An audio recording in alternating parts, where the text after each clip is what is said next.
साल 2019। एक ठंडी सर्दी की रात। रवि, जो गांव का सबसे बेफिक्र और हंसमुख लड़का था, अपने दोस्तों के साथ गांव के पुराने कुएं के पास बैठा था। कुआं, जो बरसों से बंद था, उसके आसपास अजीब कहानियां सुनाई जाती थीं। लोग कहते थे कि वहां जो भी गया वो गायब हो गया, कभी वापस नहीं आया। रवि को इन सब बातों पर यकीन नहीं था। उसने हंसते हुए कहा, अगर यहां सच में भूत है तो क्यों न मैं अभी अंदर झांक कर देखूं। उसके दोस्तों ने मना किया, लेकिन रवि नहीं माना। उसने कुएं के पास जाकर नीचे झांकने की कोशिश की, और तभी एक ठंडी हवा का झोंका आया और रवि की चीख पूरे गांव में गूंज उठी। सब दौड़कर वहां पहुंचे, लेकिन रवि वहां नहीं था। अगले दिन गांव वालों ने पूरा कुआं और आसपास की जमीन छान मारी, लेकिन रवि का कोई सुराग नहीं मिला। ना कोई खून, ना कोई हाथापाई के निशान, बस कुएं के पास पड़े उसके जूते। पुलिस आई, परिवार वालों ने खोजबीन की, लेकिन रवि का नामो निशान नहीं था। लेकिन कहानी यहीं खत्म नहीं होती।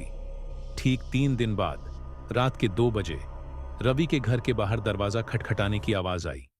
रवि की मां भागकर बाहर आईं, लेकिन बाहर कोई नहीं था। बस एक कागज पड़ा था, जिस पर कांपते हुए अक्षरों में लिखा था, मैं कुएं के अंदर हूं, बचा सको तो बचा लो। मां ने दरवाजे पर से नजर हटाई, और उनके पीछे खड़ा था कोई जिसकी आंखें पूरी काली थीं, और उसका चेहरा वो रवि जैसा था, पर रवि नहीं था। अब सवाल यह है, क्या रवि जिंदा था? अगर वो कुएं में था तो घर के बाहर कौन खड़ा था? वो जो भी था, क्या वो सच में इंसान था? अगर तुम भी रात में अकेले हो तो ध्यान रखना, कभी भी दरवाजे पर खटखटाने की आवाज आए तो देखने मत जाना। रवि की मां ने डरते हुए पीछे देखा, लेकिन तब तक वो अजीब सा दिखने वाला रवि गायब हो चुका था।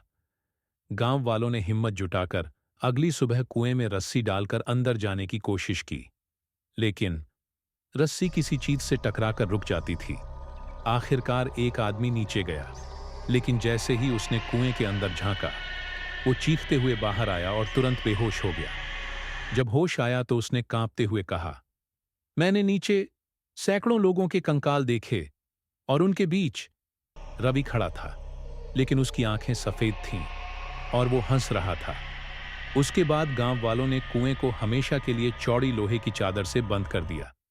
लेकिन रात के अंधेरे में अगर कोई ध्यान से सुने तो कुएं से आती एक हंसी की हल्की आवाज सुनाई देती है। रवि की मां ने कांपते हुए उस कागज को उठाया। पीछे खड़े रवि ने धीरे से कहा, मां, अंदर क्यों नहीं बुला रही? मां कांप रही थीं। उन्होंने धड़कते दिल से दरवाजे की कुंडी खोल दी, लेकिन जैसे ही रवि ने अंदर कदम रखा, कुत्ते जोर जोर से भौंकने लगे। घर में पड़ी भगवान की मूर्ति जमीन पर गिर गई और बल्ब जोर से फट गया। मां को महसूस हुआ कि कुछ सही नहीं है, ये रवि नहीं है। उन्होंने झटके से दरवाजा बंद कर दिया और पुलिस को बुलाने लगी। लेकिन जब उन्होंने फिर से दरवाजे की ओर देखा, केवल फर्श पर रवि का जूता पड़ा था और कागज का दूसरा टुकड़ा, जिस पर लिखा था, मां, अब बहुत देर हो गई है।